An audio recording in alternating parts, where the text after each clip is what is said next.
What is up, everybody? Collector Joey here, back again with another unboxing, and today I do have a special one for you guys. This is the famous Mark III from the first Iron Man, the most iconic Iron Man figure actually that I think I do have now. I really think this is so iconic because this is what started everything, and I'll kind of mention that later on in the unboxing, of course. But anyways, guys, tell me what you think about this figure in the comment section below. Also, while you're down there, make sure you hit that like and subscribe button, and I'll see y'all in the video.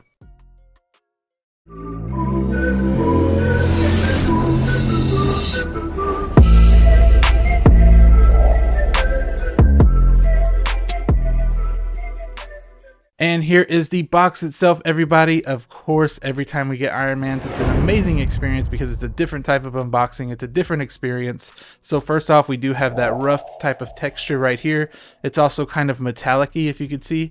I like that a lot just because, you know, he is Iron Man. And then we do have Iron Man Mark III front and center right here, and then we also do have the Iron Man movie logo right under that, and then under that we do have Iron Man Mark III in kind of a mirror finish, which I think looks really good. And then we have the same mirror finish right there on the side. Also, some of that artwork is leaking onto the side right here.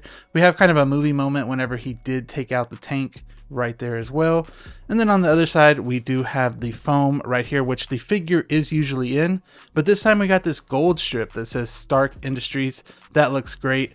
And then on the back we do have all the legal information, you know, what we usually get, the whodunits and all that. Looks awesome. So let's actually get inside and see what it looks like.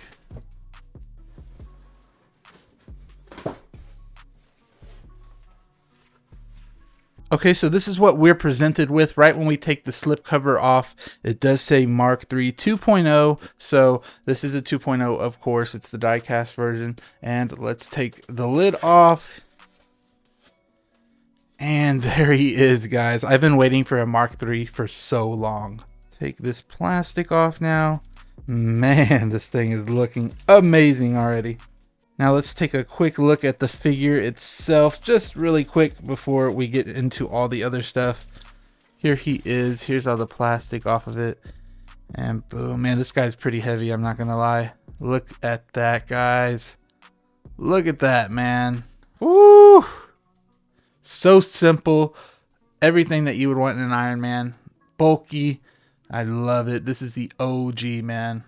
Now let's take a look at this head sculpt real quick. I'm gonna kind of get through what we have on this first layer. So here is the head sculpt. Let's take a look at it really quick. Woo-wee! I think this looks just great. Look at the blood on the head. It looks good. It's very subtle though, but that looks amazing. You do see a few hairs on here as well. I'll try to get some close-up shots for you guys so you can see it really close up.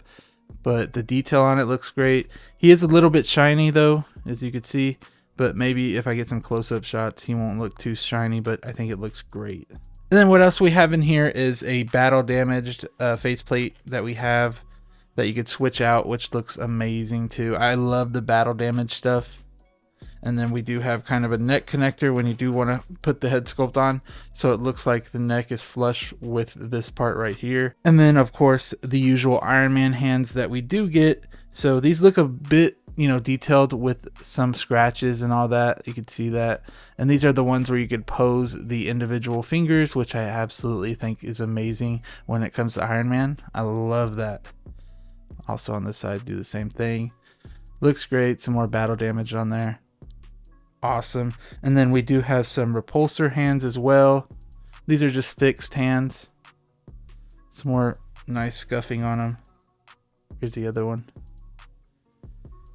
I always love the scuffing because you can see kind of the metal underneath. Amazing, guys. Now we're done with this first layer. Let's take this off and see what's underneath. Now here was that gold section on the side. It was kind of hiding everything else. I love this though, man. This looks really cool. I love the Stark Industries logo. And then the instructions, of course, which, you know, no one really needs that. Now this has a lot of stuff in it, guys. I can already tell. So let's open it up.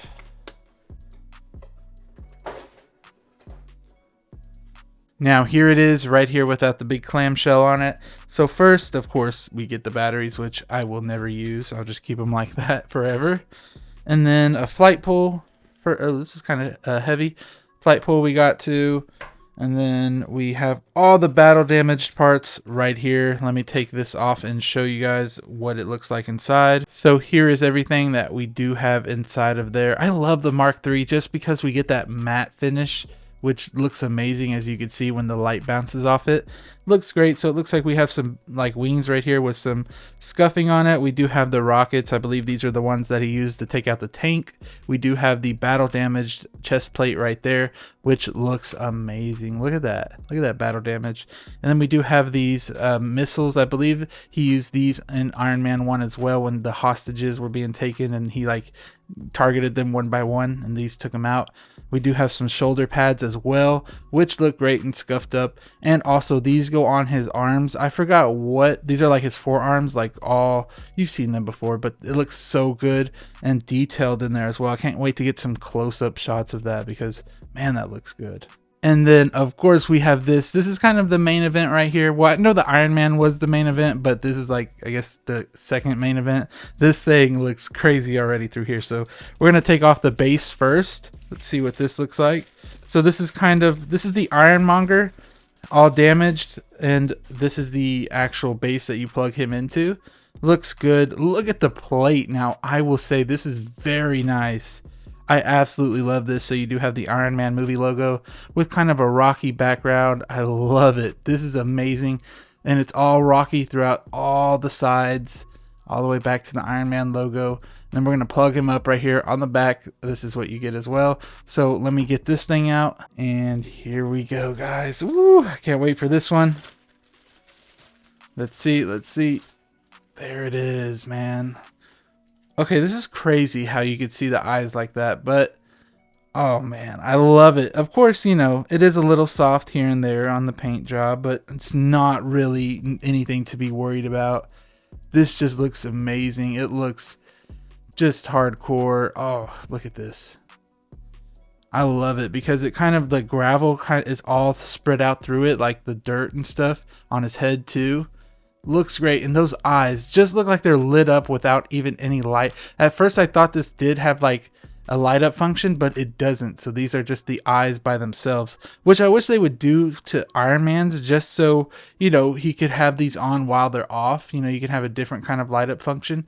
Either way, like if they would still light up, they would still look like this. But overall, look at his arm grabbing the thing. You can see like each individual finger right here. You see the gun as well. Like, oh man, this looks good. The ammo, it's a little flexible. Looks amazing. I can't say it enough. Now let me attach it to the base. So here it is with the base on. I love this. You don't have much room for the Iron Man itself, but it's looking good. The only thing is that it was pretty hard to put on there. It's still not on there at all. It's just like just sitting there. I don't know why. I think they kind of got the cuts wrong or something, because I cannot get on there for the life of me. But I will just try later off camera. But this is kind of what it looks like if it's on. Mine just was not going on. I don't know. Maybe I have to put some heat to it or something. But there you go. That's what it looks like. I think it looks great. But the only problem is that it does not have much room for the Iron Man to stand on. So we do have that pole right there though that you can have for the flight pole. So looks good. I love it. It's an amazing base.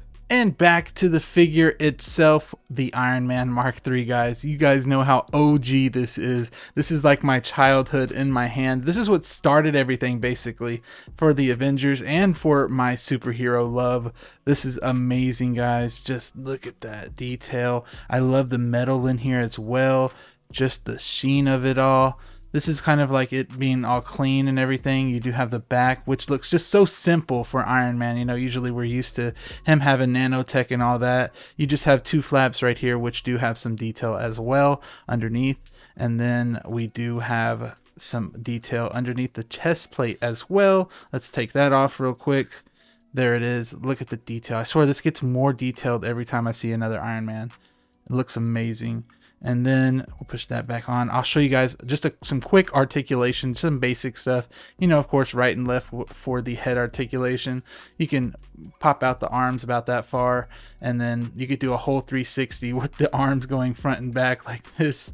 I know you probably don't need to know all that, but that's it. We do have some great ab crunch going on, so you could do some type of you know, power pose or whatever it is, the power landing, whatever you call it.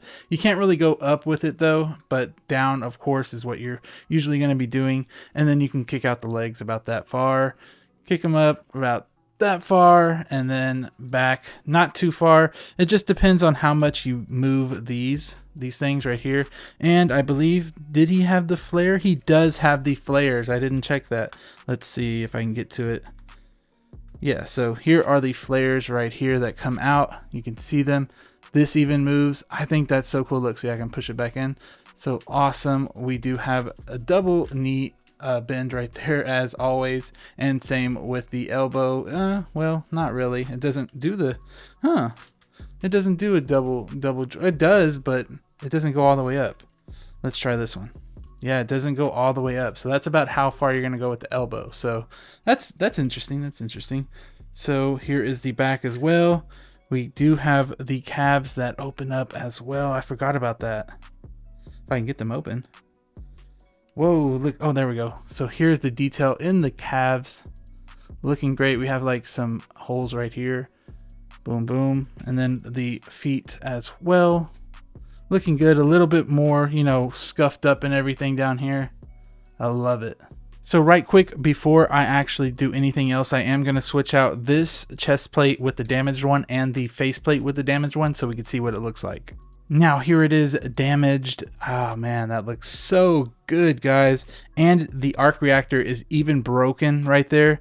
I'll try to get some close-ups of that a little later, but man, this looks great. And then the damaged face sculpt, it's just all scratched up. Looks amazing. We'll get some more close-ups of that as well. But one more thing, I do want to put the head sculpt on here so you can see what it looks like. I'll keep the battle damage on because the head sculpt is kind of battle damage as well. And here is the head sculpt on the body. I think it looks really good, especially when you have the battle damage on, because he is bloody up here and you just see a few little strands of hair coming off. Looks amazing. He is a little bit shiny, but that's okay. I guess you could say that's sweat or something like that. But there you go. That's what it looks like. I'm going to actually get him posed up and show you guys a few poses, probably next to a couple figures as well, just so we can get a comparison. And then I will tell you guys my overall thoughts, my pros and cons and everything like that. Now let's get into it. So I did want to actually compare this one to the Mark 1. Of course, this thing is so much smaller than the Mark 3, but I thought it would be cool to compare the first one because these were both in the same movies. And this one right here was also in the same movie, the Mark 2. This is the plastic one, the unleashed version of it. So it is a bit older. You can kind of see the height difference, and the metallic isn't as shiny and matte as the Mark 3, but still looks good, still holds up. I like it a lot. And then we do have the Mark 4, which I think does compete with this one at this, you know, this is like a 5-year-old figure and it's still competing with the Iron Man's, almost the same height too. So I think that is really cool that it still holds up. Now guys, I do want to get to the pros and the cons. Of course, I will start off with the pros. The first pro is that the battle damage accessories look outstanding, especially that broken arc reactor looks great. The magnets for the arm accessories made it much easier to switch out. I really like that touch. The base is beautiful despite it not being able to fit properly. I'm sure a lot of people did actually have that problem, and I'm sure with the heat gun or something I can get it to work. That's what I heard, so try that later on. All the scuffs throughout the body give it that much more realism, like this is an actual metal suit. I always love when they do that. And the head sculpt looks great, especially the strand of hairs on the forehead. I think that gives it a lot more realism. And the painted eyes on the base look so good. They make it look like it is actually lit up, but it is just paint. So to the cons, we do have the batteries. Now I'm really tired of these batteries. I wanted to light this thing up for you guys in the review, and I was struggling so much with them. They were popping out. It was just annoying. It really was. I wish Hot Toys would just make it USB-C all the way around and boom, no problems. So the last con that I do have is that even though the base was great, it didn't fit properly. So I wasn't able to really get any shots of Iron Man in flight with it because the flight pole was on the part that didn't fit, unfortunately. So that was a real bummer. I know there wasn't really that many cons. I really think they perfected this figure with how many they've made. I think they really have something special here. But overall, I'm gonna give this figure a 9.5 out of 10. I think it is absolutely amazing. I know I use that word a lot, but it really is. It's outstanding. I can't think of anything else that I would want with it. It's perfect to me, and this is one that if you're thinking about getting an Iron Man, I would highly recommend this one and the Battle Damage Mark 85. It's between those two. I can't pick for you. You would have to pick those. But anyways, guys, tell me what you think about this review in the comment section below. Also, while you're down there, make sure you hit that like and subscribe button, and I'll see you on the next one. Peace.